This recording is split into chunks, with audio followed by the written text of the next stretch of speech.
Ne haber Yamaç? Adem abi. Bir tane bak. Daha bakma, tamam. Bir tane bak. Tamam.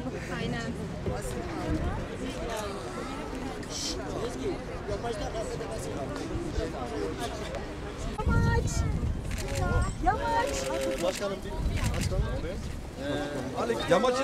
Eş başkanlar olarak burada yaşamı örgütleyebilmek, yaşamı var edebilmek için her türlü etkinliğin, her türlü çalışmanın içinde olacağımızı ve öncüsü olacağımızı her defasında belirtmiştik. Bugün de Yamaç bebeğin ve tüm semalı bebeklerin yaşayabilmesi için buradayız.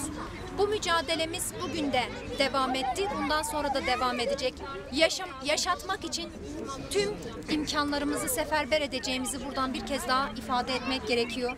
Bugün burada bulunan herkese teşekkür ediyoruz. Bundan sonra da mücadelemiz devam edecek. Bizler ailemizi de kutluyoruz.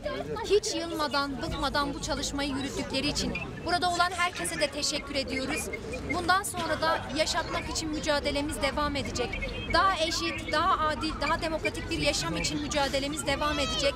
Biz buradan tekrar Yamaç bebeğimizin şahsında bütün ailelerimizi, kendisinin ailesi şahsında bütün ailelerimizi kutluyoruz ve yaşam başarıya ulaşacaktır diyoruz. Tekrardan herkese teşekkür ederim. Babaya bak, anneye bak. 17 aydır verilen mücadele bugün son buldu. Yamaç kazandı. Van Belediye Başkanlarımız ve Van halkına çok teşekkür ederim. Tüm gönüllülerime çok teşekkür ederim. Aileme. Çok şükür Yamaç kazandı. Daha güzel günler göreceğiz. Çok teşekkür ederim hepinize. Ömer abi. Çok zorlu sürecimiz geçti. Bu zorlu süreçte Yamaç için elini taşının altına koyup her türlü maddi manevi destekte bulunan Yamaç sevdalılarından Allah razı olsun. İyi ki varsınız. Evet, uçuralım. Yamaç kazandı. Uçur. Evet. Yamaç kazandı. Yamaç kazandı. 2,5 kere her yemeği burada.